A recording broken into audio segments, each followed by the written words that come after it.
श्रीमते रामानुजाय नमः।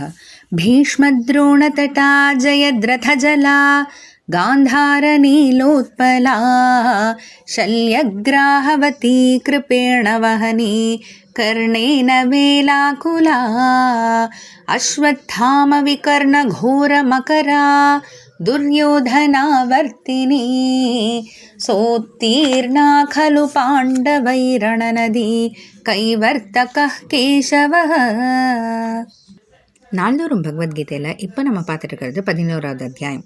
இந்த 11வது அத்தியாயமே எப்படி ஆரம்பிச்சது அப்படின்னா, 10வது அத்தியாயத்தில் அர்ஜுனன் கேட்டு பகவான் அர்ஜுனனுக்கு தன்னுடைய சொத்து பட்டியல் எல்லாம் சொல்ல, அது எல்லாத்தோடும் சேர்த்து பகவானை பார்க்கணுன்னு அர்ஜுனன் ஆசைப்பட, அதே போல் பகவானும் அர்ஜுனனுக்கு திவ்யமான கண்களை கொடுத்து தன்னோட விஸ்வரூபத்தை காட்ட, முதல்ல வியப்படைந்த அர்ஜுனன் அதை விவரிக்க ஆரம்பித்த பிறகு இந்த விஸ்வரூபத்தினால நான் என்ன தெரிஞ்சுக்க வேண்டியது இருக்குன்னு கேட்க, பகவான் அதை சில ஸ்லோகங்கள் மூலமாக விளக்க, அர்ஜுனன் இன்னும் ஒரு பயந்தே போய், பயம் மட்டும் இல்லை, பகவான் மேலே ஒரு மரியாதை, இவ்வளோ பெருமைக்குரியவரா, இவ்வளோ உயர்ந்தவரா அப்படின்னு சொல்லி பகவானை ரொம்ப மிக உயர்ந்த வார்த்தைகளால் ஸ்தோத்திரம் பண்ண ஆரம்பிக்கிறார் அர்ஜுனன். அதை தான் நம்ம இப்போ பார்த்துட்டு வரோம். அதில் இப்போ நம்ம பார்க்க போகிறது 37வது ஸ்லோகம்.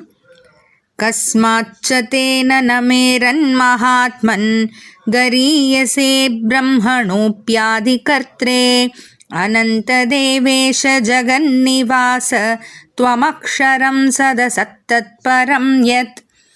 தேவேஷ, தேவர்களுக்கெல்லாம் ஈசனே.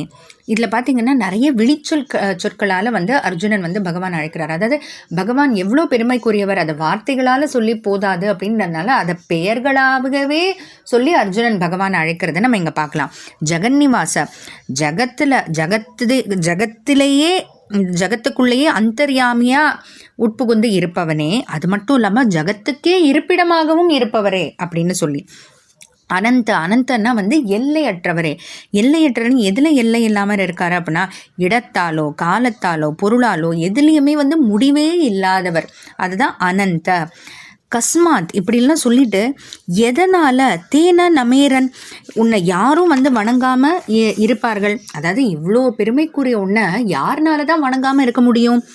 இத்தனை பெருமைகள் நீ காட்டிய பிறகும் உன்னை யாருன்னா வணங்காமல் தான் இருக்க முடியுமா? மகாத்மன், அது மட்டும் எல்லா ஆத்மாக்களை காட்டிலும் மிக உயர்ந்தவரே. கரியசே, மிக பெரியவராக இருக்கக்கூடியவரே. எந்த அளவுக்கு பெரியவர் அப்படின்னா, பிரம்மண அப்பி ஆதிகர்த்தரே, நான்முக கடவுளான பிரம்மாவுக்கு அவர் தான் படைப்பு கடவுள்னு சொல்றது உண்டு. அப்படிப்பட்ட இந்த படைப்பு கடவுளுக்கு கூட காரணமாக இருப்பவரே, பிரம்மாவுக்கு எல்லாவித காரணமாகவும் இருப்பவரே அப்படின்னு சொல்லி, துவம் அக்ஷரம், நீதான் இந்த ஆத்மாக்கள், பத்தாத்மாக்கள் அப்படின்னு சொல்லுவாங்க. அதாவது அந்த ஆத்மாக்கள்லாம் பார்த்தீங்கன்னா இன்னும் இந்த சம்சாரத்துக்குள்ளேயே, அதாவது பிறப்பு இறப்புன்ற இந்த சுழற்சிக்குள்ளேயே இருந்துட்டு இருக்கு. அப்படிப்பட்ட அந்த ஆத்மாக்கள் எல்லாவற்றையும் உனக்கு ஷரீரகமாக கொண்டுள்ளாய். அந்த எல்லா ஆத்மாக்களும் நீதான் என்ன, அந்த ஆத்மாக்கள் எல்லாம் பகவான் தன்னுடைய ஷரீரமாக கொண்டுள்ளார் அப்படின்னு சொல்லிட்டு. பிறகு சத் அசத் அப்படின்ட்டு இருக்கு.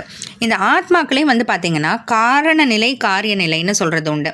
அதாவது காரண காரிய நிலை அப்படின்னா இப்போ பகவானுடைய இந்த சரீரத்தோடையே ஒட்டி கொண்டு அப்போ எந்த விதமான ஒரு பிரித்து பார்க்க முடியாத அந்த ஒரு நிலைமையில் இருக்கும், அது ஒரு நிலை. இன்னொரு நிலையில் பார்த்தீங்கன்னா இந்த உலகத்துக்குள்ளேயே எல்லா பொருட்களுக்குள்ளேயும் ஜட பொருட்களுக்குள்ளே உட்புகுந்து இருக்கும். இந்த மாதிரி 2 நிலையை சொல்லுவாங்க. அதுவும் நீதான் அப்படின்னா என்ன அர்த்தம்? பகவான் தான் அதுக்கும் காரணமாக இருக்காரு, அதையெல்லாமும் நியமிக்கிறாரு அப்படின்னு சொல்லிட்டு.